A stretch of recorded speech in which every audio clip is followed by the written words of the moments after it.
për komunitetin pasi nuk qëndrojnë në komunitet gjatë gjithë javës, por vinë në Tiranë edhe në ditët kur duhet jenë në krye detyrës atje.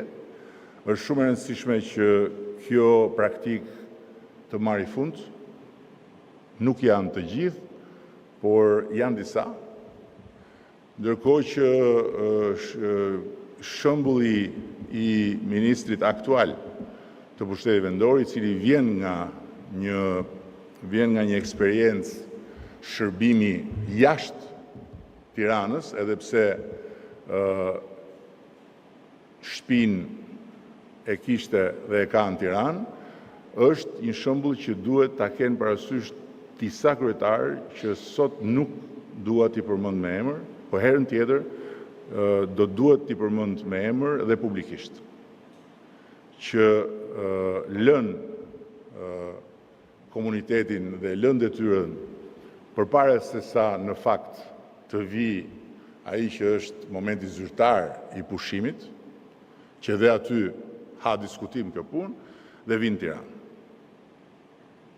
Kjo gjë nuk është e justifikueshme dhe nuk është e pranueshme.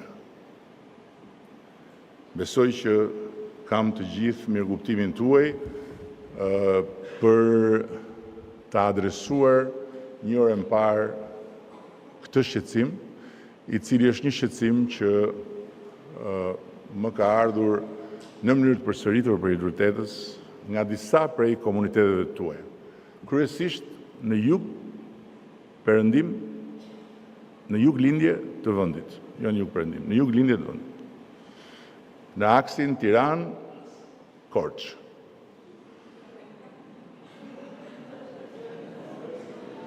Dakord?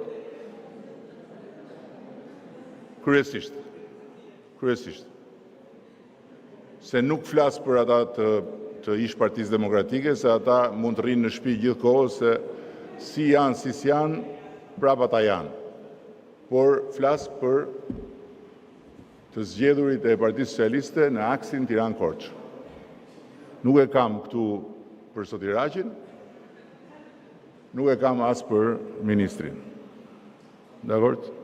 Për ta mbyllur me një buzëqeshje që uroj të jetë një buzëqeshje e ëmbël dhe mos kthehet në një buzëqeshje të hidhur për asnjërin.